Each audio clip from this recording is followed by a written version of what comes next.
সম্মানিত হাজিরিন, গত জুমায় আমরা আলোচনা করেছিলাম রব সম্পর্কে। মানুষের মৃত্যুর পর কবর জগতে যে তিনটি প্রশ্ন করা হবে, তার মধ্যে প্রথম প্রশ্ন হলো মান রব্বুকা ওয়ামান দীনুকা ওয়ামান নবিয়ুকা। আমরা গত জুমায় আলোচনা করেছিলাম রব সম্পর্কে। এই জুমায় আমরা আলোচনা করব দিন। দিনটা আসলে কি?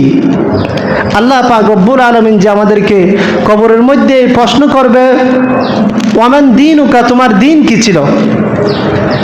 আল্লাহ পাক রব্বুল আলামিন যদি তৌফিক দান করে এই বিষয়ে কিছু আলোচনা করার চেষ্টা করব। সম্মানিত হাজিরিন,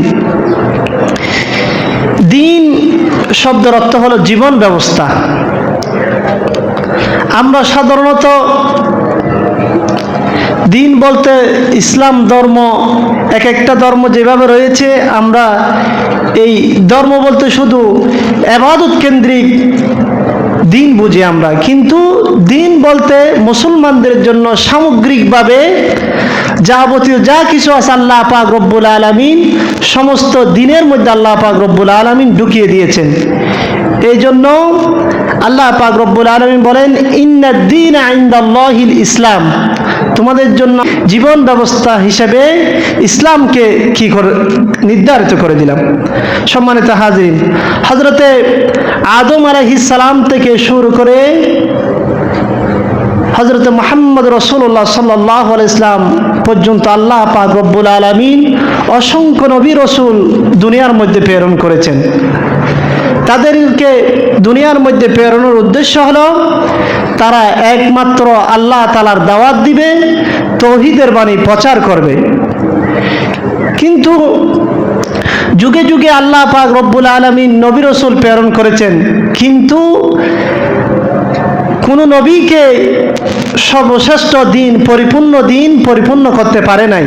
সর্বশেষ নবী হযরত মুহাম্মদ রাসূলুল্লাহ সাল্লাল্লাহু আলাইহি ওয়াসাল্লামের মাধ্যমে আল্লাহ পাক রব্বুল আলামিন এই পৃথিবীর মধ্যে দিনকে পরিপূর্ণ করে দিয়েছেন। বড় করে বলি সুবহানাল্লাহ। এটার উদাহরণ হিসেবে আল্লাহর হাবিব সাল্লাল্লাহু আলাইহি ওয়াসাল্লাম বলেছেন, সহিহ বুখারীর 3535 নং হাদিসের মধ্যে আল্লাহর হাবিব বলেন, আমি এবং অন্য নবীদের মধ্যে উদাহরণটা হলো এমন নির্মাণ করেছে, এই ঘরটা এমন সুন্দরভাবে নির্মাণ করেছে, লোকেরা এই ঘরটা দেখার জন্য চতুর্দিক থেকে আসতেছে এবং এই ঘরের সৌন্দর্য দেখে মানুষ মুগ্ধ হলো। কিন্তু এই ঘরের একটা ইট বাকি ছিল। ঘরটা একদম সুন্দর করে সাজানো হয়েছে, কিন্তু একটা ইট কি ছিল? বাকি ছিল। আল্লাহর হাবিব সাল্লাল্লাহু আলাইহি ওয়াসাল্লাম বলেন, সেই ইটটা হলো আমি। বড় করে বলি সুবহানাল্লাহ। পৃথিবীর মধ্যে যত নবী রাসূল প্রেরণ করেছেন, কারো মাধ্যমে আল্লাহ পাক রব্বুল আলামিন এই দিনকে পরিপূর্ণ করে দেন নাই। শেষ নবী মুহাম্মদ রাসূলুল্লাহ সাল্লাল্লাহু আলাইহি ওয়াসাল্লামের মাধ্যমে আল্লাহ পাক রব্বুল আলামিন এই দিনকে পরিপূর্ণ করে দিয়েছেন। বড় করে বলি সুবহানাল্লাহ। তাহলে দিন শব্দের অর্থ কি? দিন শব্দের অর্থ হলো প্রতিদান। দিন শব্দের অর্থ হলো আনুগত্য করা। দিন শব্দের অর্থ হলো আনুগত্যের বিধান। দিন শব্দের অর্থ হলো সংবিধান, আল্লাহ পাক রব্বুল আলামিনের আইনকে মেনে নেওয়া। বড় করে বলি সুবহানাল্লাহ। তাহলে প্রতিদান কি? দিন হলো প্রতিদান দিবসের প্রতিদান দিতে হবে। আল্লাহ পাক রব্বুল আলামিন আমাদেরকে দুনিয়ার বুকে পাঠিয়েছে, আবার আল্লাহ তাআলার কাছে চলে যেতে হবে।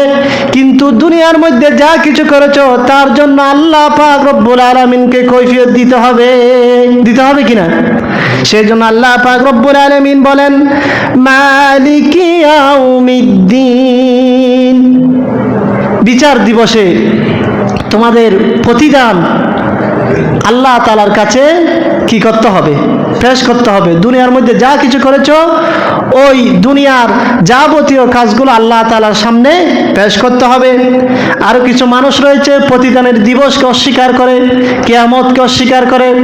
তাদের সম্পর্কে আল্লাহ পাক রব্বুল আলামিন বলেন, কাল্লা বাল তুকাজ্জিবুনা বিদ্দীন। এমন অসংখ্য মানুষ রয়েছে কিয়ামত যে হবে, পরকাল যে হবে, এই পরকালকে তারা অস্বীকার করে। এই জন্য পরকালকে অস্বীকার করে কি করবা?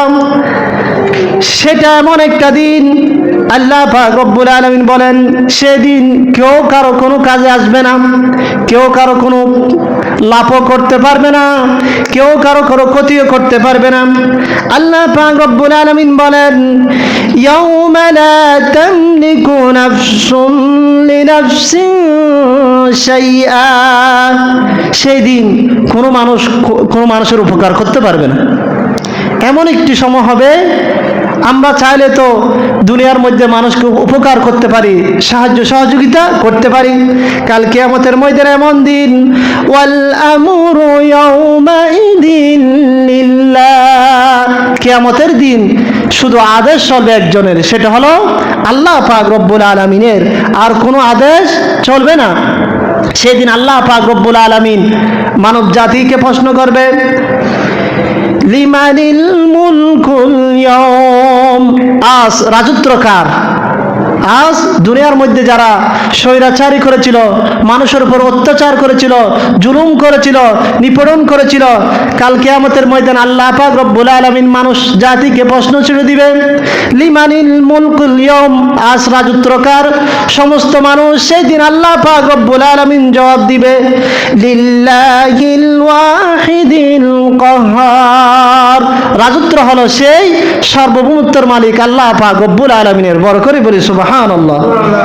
তাহলে এই দিন শব্দের একটা অর্থ হলো প্রতিদান দিবস, কিয়ামতের দিন। এই সম্পর্কে আল্লাহ পাক রব্বুল আলামিন আমাদেরকে জিজ্ঞাসা করবেন। 2 নাম্বার হলো আনুগত্য। দিন মানে আনুগত্য করা। আনুগত্য করতে হবে কার? আল্লাহ পাক রব্বুল আলামিনের। কেননা শুধু মানুষ না, পৃথিবীর মধ্যে আল্লাহ পাক রব্বুল আলামিন যত কিছু সৃষ্টি করেছে সবাই আল্লাহ পাক রব্বুল আলামিনের আনুগত্য করে। বড় করে বলি সুবহানাল্লাহ। আপনি যদি সূর্যের দিকে তাকান, প্রতিদিন একই টাইমে সূর্য কিন্তু উঠে যায়, চন্দ্র ঠিক টাইমে উঠে যায়, সূর্য ঠিক টাইমে অস্ত যায়। সেই জন্য আল্লাহ পাক রব্বুল আলামিন বলেন আফাগায়রাল্লাহি ইয়াবগুনা ওয়া লাহু আসলামা মান ফিস সামাওয়াতি ওয়াল আরদ, তোমরা কি ইসলাম ব্যতীত অন্য কোনো দিন পৃথিবীর মাঝে তালাশ করো? কিন্তু ইসলাম ব্যতীত যদি অন্য কোনো দিন তালাশ করো তাহলে তোমাদের এই দিন আল্লাহ পাক রব্বুল আলামিনের কাছে গ্রহণযোগ্য হবে না। ইসলাম ছাড়া কোনো দিন গ্রহণযোগ্য হবে না। সেজন্য ইবাদত করতে হবে একনিষ্ঠভাবে আল্লাহ পাক রব্বুল আলামিনের। কেননা আল্লাহ পাক রব্বুল আলামিন বলেন ফা'বুদিল্লাহা মুখলিসান লাহুদ্দিন, ফা'বুদিল্লাহ, একমাত্র ইবাদত করতে হবে একনিষ্ঠর সাথে আল্লাহ পাক রব্বুল আলামিন, তার সাথে আর কাউকে শরীক করা যাবে না। তাহলে আমরা বলেছিলাম ইবাদত করতে হবে আল্লাহ তাআলার। আল্লাহ পাক রব্বুল আলামিন আরো বলেন ওয়ামা উমিরু ইল্লা লিয়াবুদুল্লাহা মুখলিসিনা লাহুদ্দিন, তোমাদেরকে কে বললো যে আল্লাহ ছাড়া অন্য কারো ইবাদত করার জন্য? আল্লাহ ছাড়া অন্য কারো ইবাদত করা যাবে না, একমাত্র তার জন্য ইবাদত করতে হবে, তার জন্য সমস্ত কাজ নির্ধারিত হবে। বড় করে বলি সুবহানাল্লাহ। নবী রাসূলকে পাঠানো হয়েছে তাদের অনুসরণ করার জন্য। কি করার জন্য? অনুসরণ করার জন্য, তাদের আনুগত্য করার জন্য। আল্লাহ তাআলা যেই বিধান দিয়েছেন সেই বিধান অনুযায়ী আনুগত্য করা হলো আমাদের কাজ। যারা আল্লাহ তাআলাকে ভালোবাসে তারা তখনই তাদের ভালোবাসা সম্পন্ন হবে যখন তারা নবী রাসূলদের আনুগত্য করবে। কার আনুগত্য করতে হবে? যদি তোমরা নবী রাসূলদের আনুগত্য করো আল্লাহ পাক রব্বুল আলামিন তোমাদেরকে ভালোবাসবেন। সেই কথা আল্লাহ পাক রব্বুল আলামিন সূরাতুল আলে ইমরানে 31 নং আয়াতের মধ্যে বলেন কুল ইন কুনতুম তুহিব্বুনাল্লাহা ফাত্তাবিউনি ইউহিব্বুকুমুল্লাহু ওয়া ইয়াগফির লাকুম যুনুবাকুম ওয়াল্লাহু গফুরুর রহিম।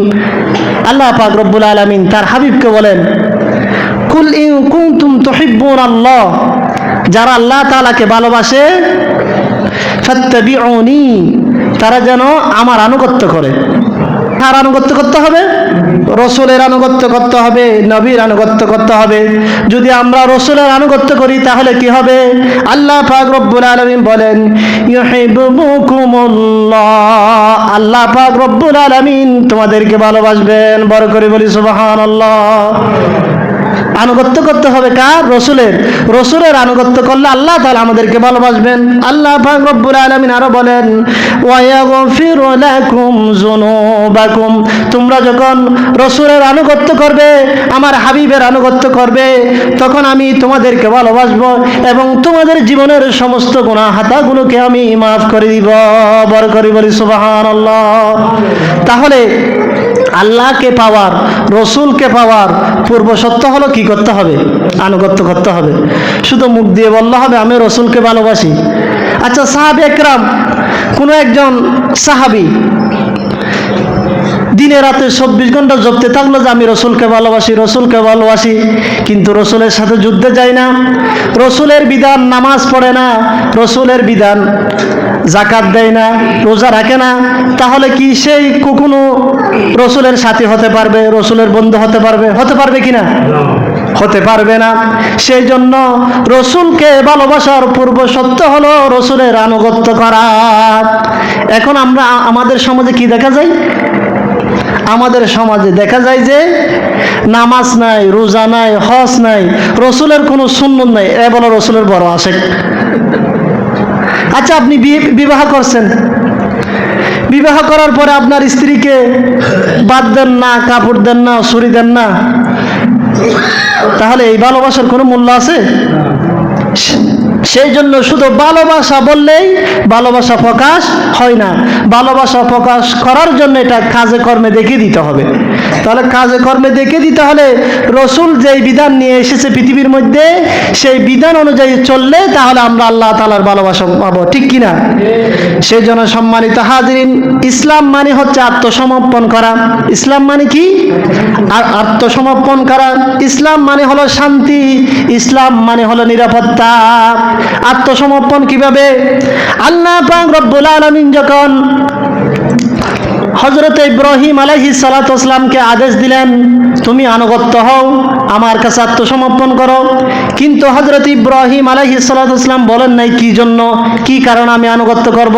হযরত ইব্রাহিম আলাইহিস সালাতু ওয়াস সালাম বলেছিলেন ক্বালা আসলামতু লিরাব্বিল আলামিন। হযরত ইব্রাহিম আলাইহিস সালাতু ওয়াস সালাম বলেছিলাম আমি আনুগত্য করলাম বিশ্বজাহানের প্রতিপালক আল্লাহ পাক রব্বুল আলামিনের উপর। বড় করে বলি সুবহানাল্লাহ। তাহলে আমাদেরও কাজ হলো সামি'না ওয়া আতা'না, শোনা এবং আনুগত্য করা। আল্লাহ তাআলা যেই বিধান দিয়েছে সেটার মানার নামই হলো ইসলাম। এখানে কোনো প্রশ্ন করা যাবে না। এখানে কি করা যাবে না? প্রশ্ন করা যাবে না। এইভাবে আল্লাহ পাক রব্বুল আলামিন হযরত ইব্রাহিম আলাইহিস সালাতু ওয়াস সালামকে আনুগত্য করার জন্য বলেছেন। আল্লাহ পাক রব্বুল আলামিন আরো বলেন ফালাম্মা আসলামা ওয়া তাল্লাহু লিল জামিন। হযরত ইব্রাহিম এবং ইসমাঈল আলাইহিস সালাম আল্লাহ তাআলা আনুগত্য করলেন। আনুগত্য করার সাথে সাথে সন্তানকে কুরবানি দেওয়ার জন্য উপট করে শহীদ করে দিলেন। তাহলে নবীদেরকে কষ্ট দেওয়ার কি আল্লাহ তাআলার কোনো ইচ্ছা আছে? না। এই পরীক্ষা দিয়ে আল্লাহ পাক রব্বুল আলামিন নবীদের মান মর্যাদা উঁচু করে দেন। বড় করে বলি সুবহানাল্লাহ। তাহলে এই পরীক্ষার মধ্যে হযরতে ইব্রাহিম আলাইহিস সালাম পাস হয়েছেন না ফেল গিয়েছেন? কি বলেছেন? আল্লাহ পাক রব্বুল আলামিন বলেন ইব্রাহিম তুমি তো তোমার স্বপ্নকে বাস্তবে পরিণত করেছো, এই জন্য আমি যারা এইভাবে আমার দ্বীনের উপর অটল থাকে, আমার আনুগত্য করে, তাদেরকে আমি নেককার বান্দাদের মধ্যে তাদেরকে আমি শামিল করে দিব। বড় করে বলি সুবহানাল্লাহ। তাহলে ইসলাম মানে হলো কি করা? আনুগত্য করা, আত্মসমর্পণ করা, নিজেকে আল্লাহর জন্য সঁপে দেওয়া। নিজের বলতে এখানে কিছু নেই। তাহলে দ্বিতীয় নম্বর হলো শান্তি। আপনি কখন শান্তি পাবেন? যখন আপনি আল্লাহ তাআলার বিধানগুলো পরিপূর্ণভাবে আদায় করবেন, তখন আপনি অন্তরের মধ্যে প্রশান্তি লাভ করবেন, ঠিক কিনা? আপনি যতই ঋণের মধ্যে থাকুন না কেন, যতই হতাশাগ্রস্ত হোক না কেন, যখন আপনি তাহাজ্জুদ পড়বেন, 5 ওয়াক্ত নামাজ পড়বেন, আল্লাহ তাআলার কাছে সাহায্য চাইবেন, তখন আপনার অন্তরের মধ্যে প্রশান্তি লাভ হবে, ঠিক কিনা? এই জন্য আমরা শুধু হতাশ আর হতাশ, কি জন্য? আল্লাহ তাআলার ইবাদত থেকে আমরা অনেক দূরে। তাহলে আমরা বললাম যে ইসলাম মানে কি করা? আত্মসমর্পণ করা। 2 নম্বর হলো শান্তি, 3 নম্বর হলো নিরাপত্তা। তাহলে আমরা ইসলামের মধ্যে নিরাপত্তা কিভাবে পাবো? ইসলামের নিরাপত্তা হলো ইসলামের জীবন ব্যবস্থা অনুযায়ী চলতে হবে। ইসলাম যখন রাষ্ট্রীয়ভাবে কায়েম হবে, তখন আপনার জীবন নিরাপত্তায় বিছিয়ে যাবে। যখন ইসলামী শাসন যে দেশের মধ্যে প্রতিষ্ঠিত হবে, সে দেশের মধ্যে নিরাপত্তা এমনি এমনি হয়ে যাবে। বড় করে বলি সুবহানাল্লাহ। তাহলে এটা গেল 2 নাম্বার। 3 নাম্বার হলো আনুগত্যের বিধান। এই যে আল্লাহ পাক রব্বুল আলামিনের আনুগত্য করতে হবে। তার আনুগত্য হচ্ছে ইন্নাদ-দীন ইনদাল্লাহিল ইসলাম। ইসলাম হচ্ছে এমন একটি জীবন ব্যবস্থা, এর মধ্যে শুধু ধর্ম না। আপনি যদি ইহুদিদের দিকে তাকান, তারা শনিবারে সিনাগগ, তারা যেখানে ইবাদত করে ওইটার নাম হলো সিনাগগ। আর খ্রিস্টানরা যেটার ইবাদত করে ওটার নাম হলো গির্জা। মুসলমানরা যেটা ইবাদত করে ওটা হলো মসজিদ। আপনি দেখবেন যে খ্রিস্টানরা সপ্তাহে রবিবার একদিন তাদের জন্য ইবাদতের জন্য বরাদ্দ, ইহুদিদের জন্য শনিবার। আর যারা পৈতৃক রয়েছে, হিন্দু রয়েছে, তারা তো 12 মাসে 13 পূজা। কিন্তু কোনো মুসলমানের জন্য বলা হয় না যে শুক্রবারে আসলেই তোমার কাজ শেষ, এরকম বলা হয়েছে। এটা কি ইসলাম? সেই জন্য আল্লাহ পাক রব্বুল আলামিন বলেন, وَمَن يَبْتَغِ غَيْرَ الْإِسْلَامِ دِينًا فَلَن يُقْبَلَ مِنْهُ। ইসলাম ছাড়া যদি অন্য কোনো ধর্ম তুমি গ্রহণ করতে চাও, ইসলাম ছাড়া যদি অন্য কোনো ধর্মকে তুমি অনুসরণ করতে চাও, তাহলে আল্লাহ পাক রব্বুল আলামিনের কাছে ওই ধর্ম কোনো গ্রহণযোগ্য হবে না, ঠিক কিনা? ইসলাম ছাড়া কোনো ধর্ম আল্লাহ তাআলার কাছে গ্রহণযোগ্য হবে না।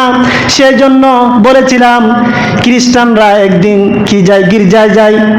আর ইহুদিরা সিনাগগে যায়, বৌদ্ধরা, খ্রিস্টানরা তাদের উপাসনালয়ে যায়। সেজন্য আল্লাহ পাক রব্বুল আলামিন বলেন, ইয়া আইয়ুহাল্লাযীনা আমানু দুখুলু ফিস-সিলমি কাফা। ওই ইমানদারগণ, তোমরা পরিপূর্ণভাবে ইসলামের মধ্যে প্রবেশ করো। এখন আমরা পরিপূর্ণভাবে কি ইসলামের মধ্যে আছি? নাই তো। সেই জন্য আল্লাহ পাক রব্বুল আলামিন আমাদেরকে নির্দেশ দিচ্ছেন যে তোমরা পরিপূর্ণভাবে কোথায় প্রবেশ করো? ইসলামের মধ্যে কি করো? প্রবেশ করো। তাহলে তোমাদের মধ্যে শান্তি বিরাজমান হবে। আল্লাহ পাক রব্বুল আলামিন এই দুনিয়াতে অসংখ্য নবী রাসূল প্রেরণ করেছেন। তাদেরকে প্রেরণ করার কাজ কি ছিল? কি কারণ আল্লাহ তাআলা দুনিয়ার মধ্যে তাদেরকে প্রেরণ করেছিলেন? তার বর্ণনা আল্লাহ পাক রব্বুল আলামিন সূরাতুস সফের মধ্যে 9 নম্বর আয়াতে বলেছে, সূরা তাওবার 33 নং আয়াতে, সূরা ফাতিহার 28 নম্বর আয়াতে আল্লাহ পাক রব্বুল আলামিন নবীকে কি জন্য প্রেরণ করেছেন তার বর্ণনা দিয়েছেন, ঠিক কিনা? আল্লাহ পাক রব্বুল আলামিন বলেন, হুয়াল্লাযী আরসালা রাসূলাহু বিল হুদা ওয়া দীনিল হাক্কি লিইয়ুযহিরাহু আলাদ-দীনি কুল্লিহি ওয়ালাউ কারিহাল মুশরিকুন। আল্লাহ পাক রব্বুল আলামিন সেই সত্তা যিনি তার রাসূলকে হেদায়েতের বাণী দিয়ে পৃথিবীর মধ্যে প্রেরণ করেছিলেন। কেন করেছেন? তিনি চান যে পৃথিবীর মধ্যে যত ধর্ম রয়েছে সমস্ত ধর্মের উপর ইসলামকে বিজয় করবেন। বড় করে বলি সুবহানাল্লাহ। ওয়ালাউ কারিহাল মুশরিকুন। এটা কাফেরদের যত অপছন্দ হোক না কেন, আল্লাহ তাআলা এই পৃথিবীর মধ্যে ইসলামকে প্রতিষ্ঠা করবেন। বড় করে বলি সুবহানাল্লাহ। এখন দেখেন পৃথিবীর মধ্যে আমেরিকা, রাশিয়া, ইউরোপরা অস্ত্র তৈরি করতে করতে তাদের অস্ত্রের কোনো সীমা নাই।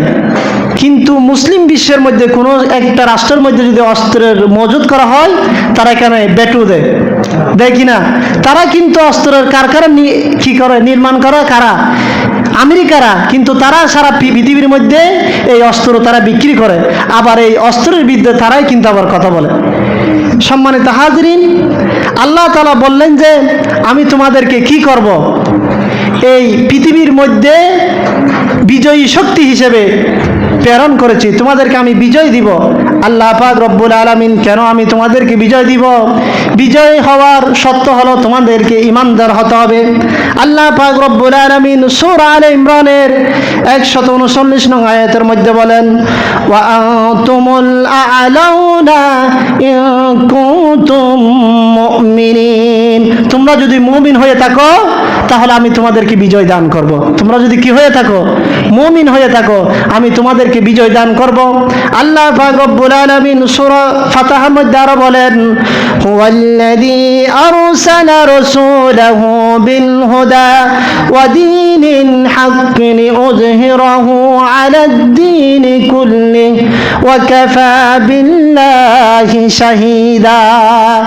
আমি যে পৃথিবীর মধ্যে ইসলামকে বিজয় করব, সাক্ষী হিসেবে আল্লাহ পাক রব্বুল আলামিন যথেষ্ট। বড় করে বলি সুবহানাল্লাহ।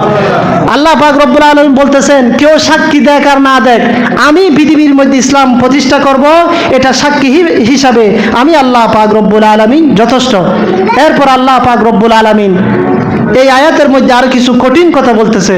সূরাতুল বাকারার মধ্যে 85 নং আয়াত, এর মধ্যে বলতেছে, আমাদের সমাজে এমন কিছু মানুষ আছে যারা কোরআনের কিছু অংশ মানে এবং কিছু অংশ মানে না।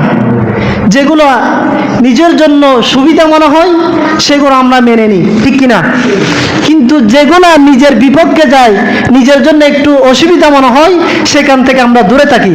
তাদের সম্পর্কে আল্লাহ পাক রব্বুল আলামিন সূরাতুল বাকারার মধ্যে বলেন, আফাতুমিনুনা বিবাদিল কিতাবি ওয়া তাকফুরুনা বিবাদ ফামা জাযাউ মান ইয়াফআলু যালিকা মিনকুম ইল্লা খিজয়ুন ফিল হায়াতিদ দুনিয়া। তোমাদের মধ্যে এমন কিছু মানুষ আছে, আফাতুমিনুনা বিবাদিল কিতাব, কিতাবের কিছু অংশ মানে আবার কিছু অংশ বাদ দিয়ে দেয়।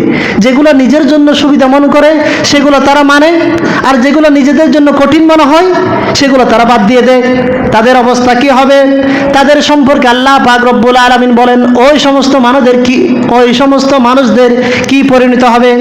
আল্লাহ পাক রব্বুল আলামিন বলেন, ফামা জাযাউ মান ইয়াফআলু যালিকা মিনকুম ইল্লা খিজয়ুন ফিল হায়াতিদ দুনিয়া।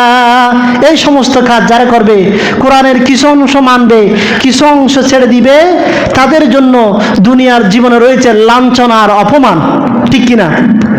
আজকে শুধু আমরা অপমানিত বিশ্বের কাছে, না, লাঞ্ছনা, অপমানিত, অপদস্থ। তার কারণ হচ্ছে আমরা কোরআনের কিছু অংশকে নিজের জন্য মেনে নিয়েছি, আর যেগুলো নিজের জন্য কঠিন হয়েছে সেগুলোকে আমরা বাদ দিয়ে দিয়েছি। তাদের সম্পর্কে আল্লাহ পাক রব্বুল আলামিন আরো বলেন, ওয়া ইয়াউমাল কিয়ামাতি দুনা ইলা আশাদ্দিল আযাব। দুনিয়ার জীবনে তো শুধু লাঞ্ছনা আর অপমান তাই নয়, কাল কিয়ামতের দিনে তাদের জন্য রয়েছে কঠিন আযাব। বড় করে বলি নাউজুবিল্লাহ। তাহলে এখন প্রশ্ন আসলো কি? ইসলাম মানে মানা, আল্লাহ যা দিয়েছেন তাই মানতে হবে, এখানে প্রশ্ন করার কোনো কিছু নাই। সেই জন্য মুসলমান হিসেবে আল্লাহ পাক রব্বুল আলামিন তার রাসূলের মাধ্যমে আমাদের জন্য যেই বিধান দিয়েছে, যেই নিয়ম কারণ দিয়েছে, ওই নিয়ম কারণ যদি আমরা মেনে চলি তাহলে কাল কিয়ামতের দিন আমাদের জন্য মুক্তি মিলবে, ঠিক কিনা?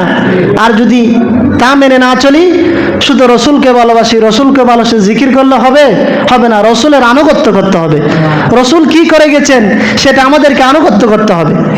সম্মানিত হাজরিন, আল্লাহ পাক রব্বুল আলামিন আরো বলেন, তোমাদের জন্য আমি আনুগত্যের বিধান ধার্য করে দিয়েছি। কি করে দিয়েছি? আনুগত্যের বিধান ধার্য করেছি।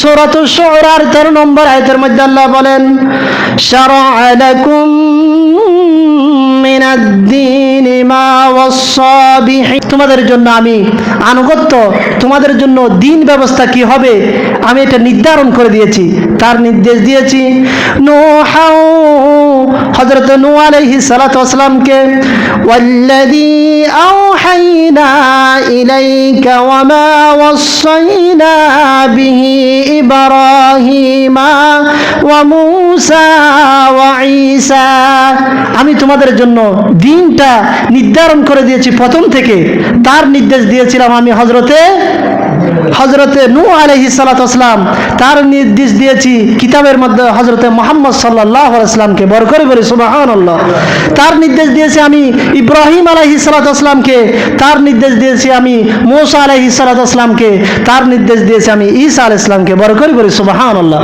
তাহলে একটা এখানে বিষয় হচ্ছে পৃথিবীর মধ্যে যত নবী প্রেরণ করেছে প্রত্যেকের দিন ছিল তাওহীদ ছিল একটা কিন্তু ধর্মের মধ্যে শরীয়তের মধ্যে কিছু বেশকম ছিল আমাদের নামাজ ছিল এক রকম তাদের নামাজ ছিল আরেক রকম সেজন্য আল্লাহ পাক রব্বুল আলামিন সূরাতুল মাইদার 48 নং আয়াতে বলেন লিকুল্লি জাআলনা মিনকুম শিরআতাও ওয়া মিনহাজা আমি প্রত্যেক নবীর জন্য আলাদা আলাদা শরীয়ত দিয়ে প্রেরণ করেছি বড় করে বলি সুবহানাল্লাহ প্রত্যেক নবীর জন্য আলাদা শরীয়ত দিয়েছে আমাদের যে নামাজ রোজা হজ যাকাত ফরজ ছিল অন্য অন্য নবীদের অন্য রকম ফরজ ছিল আমাদের মতো ফরজ ছিল না সেজন্য আল্লাহ পাক রব্বুল আলামিন বলেন আমি যুগে যুগে পৃথিবীর মধ্যে নবী প্রেরণ করেছি কি জন্য প্রেরণ করেছি তাদের কাজ কি ছিল আল্লাহ পাক রব্বুল আলামিন ফরমায়েতের মধ্যে বলেন আন আকিমুদ্দিন ওয়া লা তাতাফাররাকু আমি যুগে যুগে নবীদেরকে প্রেরণ করেছি তারা যেন আমার দিনকে তারা সমাজের মধ্যে প্রতিষ্ঠা করে বড় করে বলি সুবহানাল্লাহ ওয়া লা তাতাফাররাকু এবং নিজেদের মধ্যে মত পার্থক্য সৃষ্টি করিও না তাহলে এখানে দিন বলতে জীবন ব্যবস্থা বোঝানো হয়েছে কি ব্যবস্থা জীবন ব্যবস্থা অর্থনৈতিক সামাজিক রাজনৈতিক আচ্ছা কোরআনে নেই যেমন কোনো জিনিস আছে এখন অনেকে বলে যে এই রাজনীতি কি নেই কোরআনে নাই তাহলে মুহাম্মদ রাসূলুল্লাহ সাল্লাল্লাহু আলাইহি ওয়াসাল্লাম 23 বছর কি করেছিলেন 23 বছর মদিনা শাসন করেছিলেন না মক্কা শাসন করেছিলেন না হযরত ইউসুফ আলাইহিস সালাতু ওয়াস সালামকে আল্লাহ তাআলা মন্ত্রী বানিয়েছেন এটা কি রাষ্ট্র ছিল না হযরত সুলাইমান আলাইহিস সালাতু ওয়াস সালামকে আল্লাহ পাক রব্বুল আলামিন সারা পৃথিবীর বাদশা বানিয়ে দিয়েছেন ওটা কি রাষ্ট্র ছিল না তাহলে যারা বলে ইসলামের মধ্যে কি নেই রাজনীতি নেই এই ইসলামী রাজনীতি যদি আমাদের মাঝে প্রতিষ্ঠিত হয় এক ধরনের লোক সবাই না যারা দুর্নীতি করতে পারবে না টেন্ডারবাজি করতে পারবে না ওই সমস্ত লোকেরাই বলে যে ইসলামের মধ্যে কি নেই রাজনীতি নেই ইসলাম চাইতে শান্তি ইসলাম যদি আসে তাহলে সেই জায়গার মধ্যে হবে না রাজনীতির মধ্যে কোনো টেন্ডারবাজি থাকবে না দুর্নীতি থাকবে না রাহাজানি থাকবে না এখন আমাদের সমাজে কিছু দুর্বৃত্ত থাকে কি থাকে দুর্বৃত্ত থাকে যারা সমাজকে অশৃঙ্খল করতে চায় সেজন্য আমাদেরকে আল্লাহ পাক রব্বুল আলামিনের বিধান অনুযায়ী চলতে হবে তাহলে 4 নাম্বার হলো সংবিধান এই দিনের একটি অর্থ হলো সংবিধান দিন মানে হলো পরিপূর্ণ জীবন ব্যবস্থা এই সংবিধানটা কি সংবিধান হলো আইন যেমন আপনারা দেখবেন যে হযরতে মূসা আলাইহিস সালাতু ওয়াস সালামের সাথে যখন ফেরাউন কথার সাথে আর পেরে উঠল না তখন তাকে সংবিধানের দোহাই দিয়ে শক্তি বল দিয়ে তাকে পরাস্ত করতে চাইলেন কি বললেন ফেরাউন বলল ওয়াকালা ফিরআউন জারুনি আকুতুল মূসা ওয়ালান ইয়াদউ রাব্বা যখন হযরতে মূসা আলাইহিস সাথে ফেরাউন পেরে উঠল না তখন ফেরাউন বলল ওয়াকালা ফিরআউন জারুনি আমাকে ছেড়ে দাও আকুতুল মূসা আমি মূসাকে হত্যা করব কেন হত্যা করব ওয়ালিয়াদউ রাব্বা সে তার রবকে ডেকে আনুক ইন্নী আখাফু আন ইউবাদদিলা দীনাকুম আও আন ইউযহিরা ফিল আরদিল ফাসাদ আমি কেন সৃষ্টি করব আমি কেন মূসাকে হত্যা করব আমি আশঙ্কা করি যে মূসা আলাইহিস সালাতু ওয়াসসালাম যে দিনের দাওয়াত দিচ্ছে, সেই দিনের দাওয়াত যদি এই পৃথিবীর মধ্যে এই আমার সমাজের মধ্যে দিতে থাকে, তাহলে সে এই সমাজকে পাল্টিয়ে দিবে। আমার রাজনীতি, আমার অর্থনীতি, আমার সমাজনীতিকে পাল্টিয়ে দিবে। সেই জন্য আমি মূসাকে হত্যা করতে চাই। কি জন্য? সেই তার জনগণকে বোঝাতে লাগলো যে মূসা যদি ক্ষমতায় আসে তাহলে তোমরা শান্তি থাকবে না। কিসে থাকবে না? শান্তিতে থাকবে না। আমাদের সমাজেও এক প্রকারের লোক আছে, বলবে যে ইসলাম যদি ক্ষমতায় আসে তোমাদেরকে শান্তিতে থাকতে দিবে না। আসলে ইসলাম হলো শান্তি ধর্ম। কে বলেছেন? আল্লাহ তাআলা বলেছেন, ইন্নাদ-দীনা ইনদাল্লাহিল ইসলাম। পৃথিবীর মধ্যে যত বিধান রয়েছে, ধর্ম রয়েছে, সমাজ ব্যবস্থা রয়েছে, সবার উপর হলো ইসলাম। ইসলাম থেকে সবাই শিখবে। যে আমরা কার থেকে শিখি? আমাদের কথা হচ্ছে যে ইসলাম সবাইকে শিখাবে, ইসলাম থেকে নিয়ে সারা পৃথিবী পরিচালিত হবে। এখন আমরা ইসলাম থেকে দূরে আছি বিদায় অন্য কারো কাছ থেকে দাঁড় করে আমাদেরকে চলতে হয়, ঠিক কিনা? আমরা কখন আমেরিকার কাছে যাই, কখন ইন্ডিয়ার কাছে যাই, কখনো রাশিয়ার কাছে যাই। তাদের কাছে আমরা অর্থনীতি, সমাজনীতি, গণতন্ত্র আমরা দাঁড় করি। কিন্তু এটা কেন? এটা আমরা ইসলাম থেকে দূরে থাকার কারণেই এই কাজটি আমাদের জন্য হয়েছে। এই জন্য আল্লাহর হাবিব সাল্লাল্লাহু আলাইহি ওয়াসাল্লাম বিদায় হজের ভাষণে মানব জাতির উদ্দেশ্যে বললেন, আল ইয়াউমা আকমালতু লাকুম দীনাকুম ওয়া আতমামতু আলাইকুম নি'মাতি ওয়া রাদিতু লাকুমুল ইসলাম দীনা। আল ইয়াউমা আকমালতু লাকুম দীনাকুম। আল্লাহ তাআলা বলেন, আমি তোমাদের জন্য আজ এই দিনকে পরিপূর্ণ করে দিলাম। তাহলে পরিপূর্ণ করে দিলাম মানে কি? এই দিনের মধ্যে আল্লাহ তাআলা সমাজনীতি, অর্থনীতি, পৌরনীতি, রাজনীতি, ভূগোল যা কিছু রয়েছে, মানব জাতির চলার জন্য যা কিছু রয়েছে, সবই এই ইসলামের মধ্যে আল্লাহ পাক রব্বুল আলামিন দিয়ে দিয়েছেন, ঠিক কিনা? তাহলে এরপর আল্লাহ পাক রব্বুল আলামিন বলেন, ওয়া আতমামতু আলাইকুম নি'মাতি। আর আমার রহমতকে, আমার করুণাকে তোমাদের জন্য পরিপূর্ণ করে দিলাম। বড় করে বলি সুবহানাল্লাহ। করুণা কি? রহমত কি? রহমত হচ্ছে আল্লাহ তাআলার বিধান আমাদের জন্য দিয়েছেন। সেই বিধান, ওয়া রাদিতু লাকুমুল ইসলাম দীনা। আর দিন হিসাবে আমাদের জন্য ইসলামকে কি করে দিয়েছেন? নির্ধারিত করে দিয়েছেন। ইসলাম ব্যতীত কোনো আমল আল্লাহ পাক রব্বুল আলামিনের কাছে কি হবে না? গ্রহণযোগ্য হবে না।